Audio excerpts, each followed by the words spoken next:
이번 영상은 조직을 창의와 혁신의 요람으로 이끄는 원동력, 창의적 리더십에 대해 이야기해보려 합니다. 창의적 리더십, 어떤 이미지가 떠오르시나요? 단순히 창의적인 리더를 넘어 조직 전체의 창의성과 혁신을 불러일으키는 리더십을 뜻하는 개념입니다. 그야말로 창의성의 디딤돌이자 혁신의 나침반 역할을 하는 리더십이라 할 수 있습니다. 그렇다면 창의적 리더십은 어떤 특징을 지니고 있을까요? 이번 영상은 조직을 창의와 혁신의 요람으로 이끄는 원동력, 창의적 리더십에 대해 이야기해보려 합니다.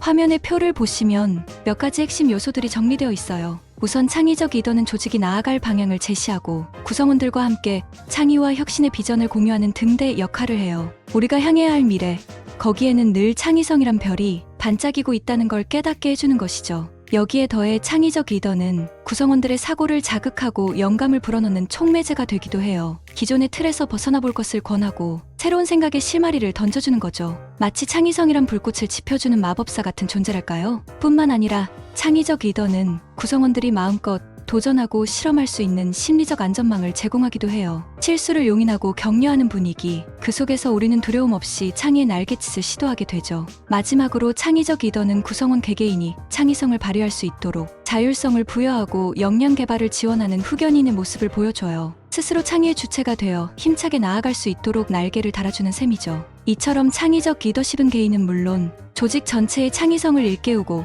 혁신을 이끌어가는 원동력이에요. 리더가 창의성의 롤모델이 되어 변화를 주도할 때 비로소 조직 구석구석에 창의의 바람이 살랑이기 시작하는 거죠. 창의와 혁신이 그 어느 때보다 절실한 시대, 창의적 리더십의 가치는 더욱 빛을 발할 것입니다. 여러분도 바로 그 변화의 선두에 설 준비 되어 있으신가요?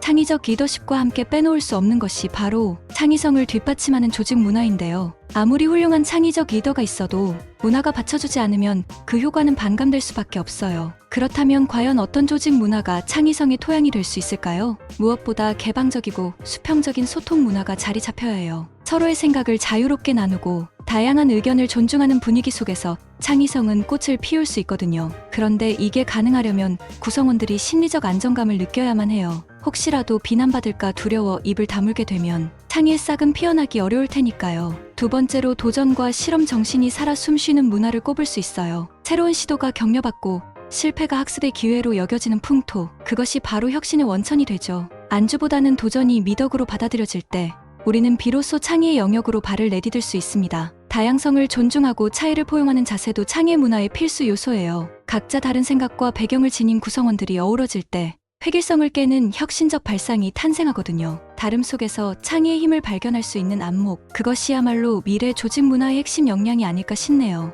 마지막으로 유연하고 민첩한 조직 운영 체계를 갖추는 것도 중요해요. 경직된 규칙과 지시에 얽매이지 않고 자율적으로 협업하고 신속히 의사결정할 수 있을 때 창의성은 훨씬 더 활발히 발현될 수 있으니까요. 그림에 표현된 것처럼 이 모든 조건들이 맞물려 선순환을 이루는 조직, 거기에서 창의성은 마침내 짙은 향기를 풍기며 만개하게 될 거예요. 창의성을 가로막는 문화의 벽을 허물고 창의의 정원을 일구는 여정, 우리 함께 나서보면 어떨까요? 그렇다면 실제 우리의 조직 문화를 창의성이 꽃피는 공간으로 탈바꿈시키려면 어떻게 해야 할까요? 표 182에 제시된 몇 가지 방안을 중심으로 살펴볼게요. 일단 무엇보다 창의와 혁신이 우리가 추구할 미래라는 비전부터 분명히 해야 해요. 창의성의 가치를 조직의 방향타 삼아 이를 구성원들과 널리 공유하는 거죠. 우리는 어디로 가고 있는지, 그 길에 창의성이라는 이정표가 우뚝 서 있다는 사실을 모두가 깨닫게 하는 것, 그것이 출발점이 되어야만 해요. 그 위에서 구성원들의 심리적 안정감을 북돋우는 일에 진력을 다해야 하죠. 활발한 소통과 실패에 대한 관용 등 창의성의 우호적인 분위기를 조성하기 위해 리더부터 솔선수범해야 할 거예요. 경청하고 공감하고 격려하는 모습, 그런 리더의 행동 하나하나가 창의 문화의 씨앗이 될 테니까요. 여기에 더해 조직의 체계와 프로세스를 유연하게 혁신하는 것도 잊지 말아야 해요. 자율적 협업을 뒷받침할 수평적 팀 제도라든가 창의 활동에 대한 공정한 평가와 보상 시스템 같은 것들 말이죠. 그동안의 경직된 관행들, 이제는 과감히 걷어내고